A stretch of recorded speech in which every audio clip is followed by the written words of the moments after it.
dear, ang daming mga sapatos. Ayan, oh. Hala, nagkalat lang, dear. Hala, mga branded pa talaga, dear. Guess! For today's mini vlog, sangkaterbang mga sapatos at branded pa ang itinapon sa basurahan. Naku, nagmistulang department store dito sa malaking basurahan sa Amerika. Pero syempre, bago tayo mamasura, kailangan may laman ang tiyan natin. Kaya naman, magluluto si Jan ng napakasarap na dish for dinner. Zesting a lemon. Marinada. Pork chops. Oh, pork chop for dinner. Wow. So why do you put lemon zest? Because if I put lemon juice, it'll cook the protein. This just flavors without. Wow, you can still use this one for something. Ganun pala ang ginagawa ni Jana to give an extra flavor. I will. I'll do this, and then I'll squeeze this on the pork chop at the end. At the end, oh, okay. So ingredients, we have garlic. You'll still be using one.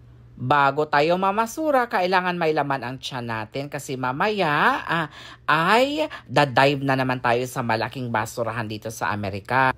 For sure, gaganahan akong sumampa mamaya sa basurahan at mga lakal. Kasi masarap ang pagkain at mabubusog tayo mamaya. Ayan, abangan ninyo, sana marami tayong ma-jackpot ngayong gabi.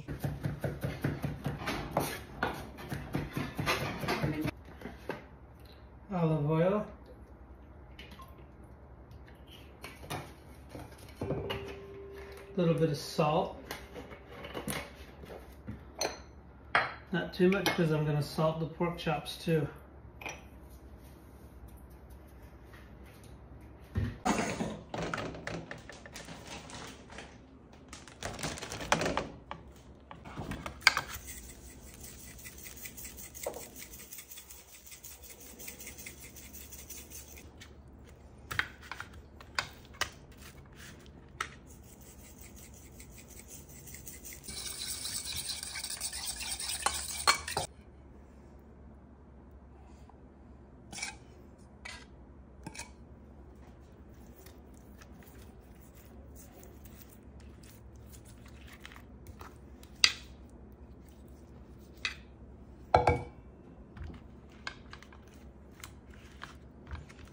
I don't want to contaminate that because I'm going to use it after the chops are done too. So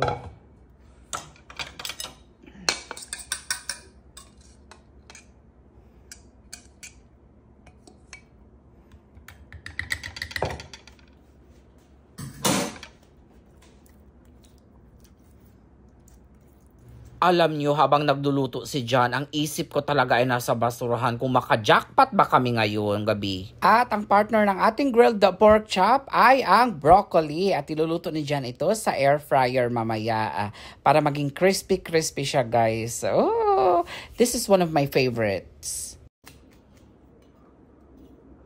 steam with Parmesan cheese.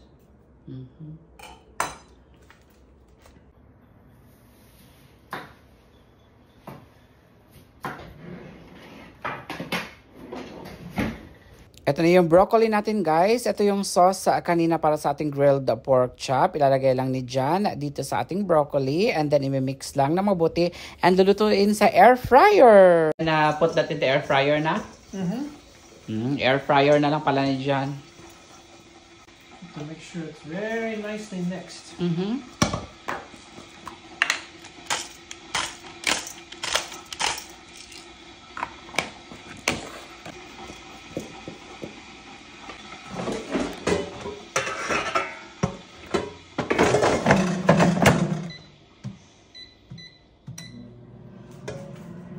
And instead of rice, magluluto lang si John ng isang patatas. Ito yung pares niya mamaya sa grilled pork chop and broccoli.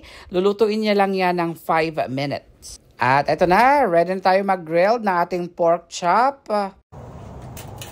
Wow, yummy dinner again, dear. Very yummy. Wow. This Grilled. will be a little more special than last time. Oh, mas special pala ito, guys, ang gagawin ni John ngayon. Dahil minarinade niya ito for about 1 hour. Ayan, may lemon zest at saka may garlic and olive oil. Wow, look at that. Hala, panibagong espesyal na naman ang niluto ni John, oh. Grilled pork, pero mas espesyal itong grilled pork ni John dahil minarinate niya yan ng 1 hour. Wow! Yay! How's our broccoli? Working very nicely. See, it's got a little crispity, crunchy. It smells good.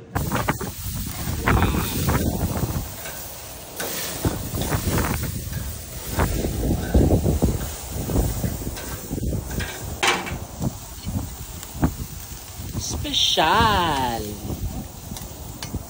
Espesyal. Sarap. Lagyan ng lemon. Wow, look at that. Bango.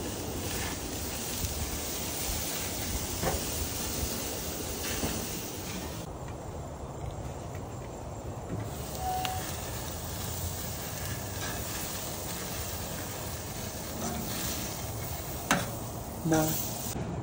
Already cooked.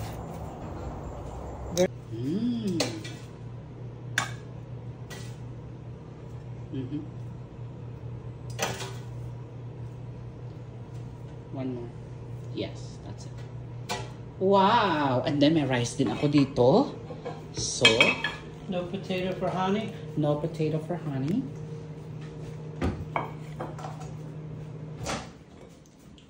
Potato for Johnny. Half. Oh, half.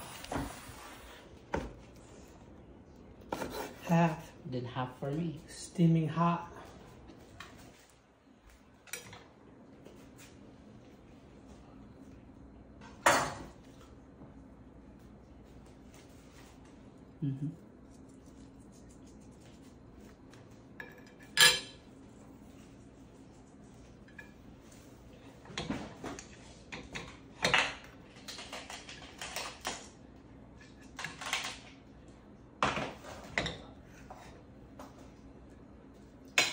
Butter for you. No. Just like that.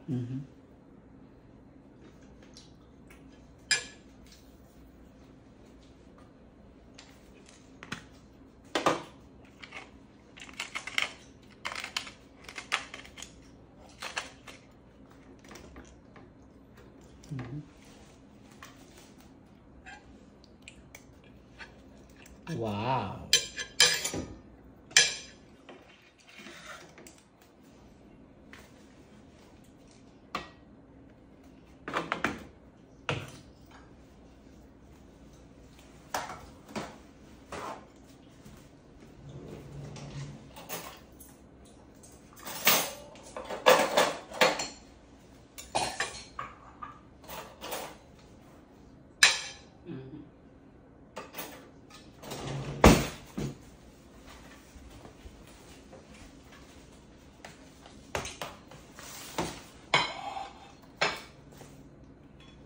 So, ayun na nga, ini-enjoy ko muna yung ating broccoli. Ayan, with parmesan na niluto ni John sa air fryer. Crispy siya, guys. And then, partner ko muna dito yung kanin at saka itong patatas, guys. Magtaka kayo bakit wala yung pork chop ko.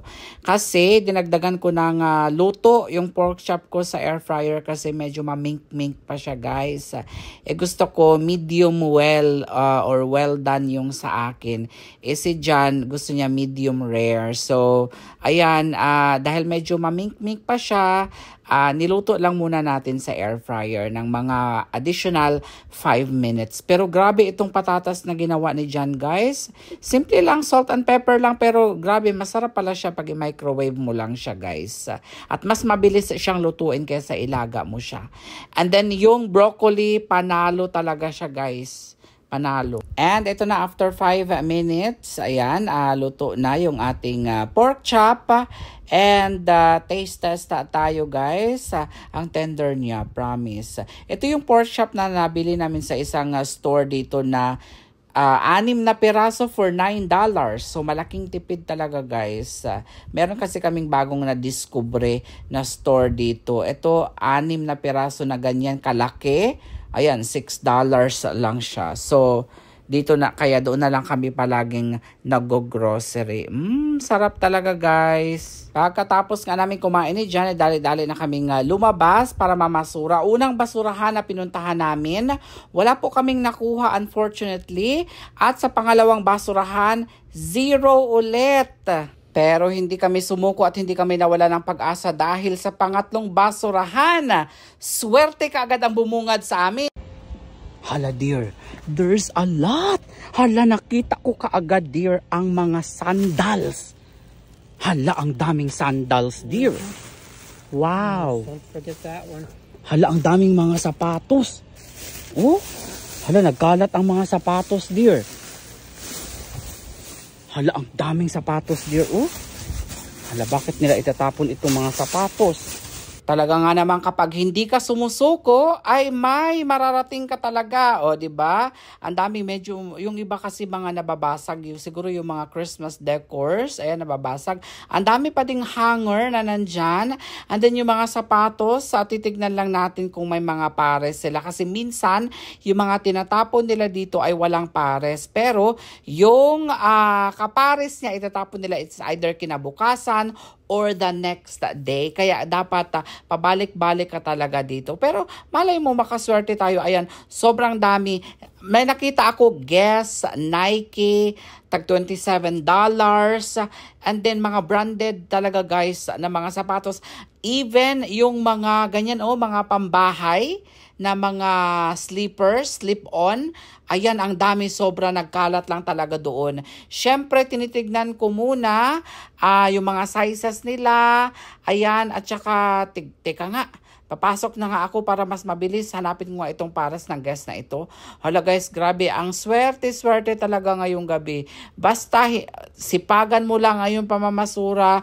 Minsan makakita ka talaga ng mga jackpot talaga guys, na talagang swerte. Talaga malaking tipid ito sa ating mga pang-araw-araw na mga expenses, 'di ba? Ito na lang ba ang mga bibilhin mo?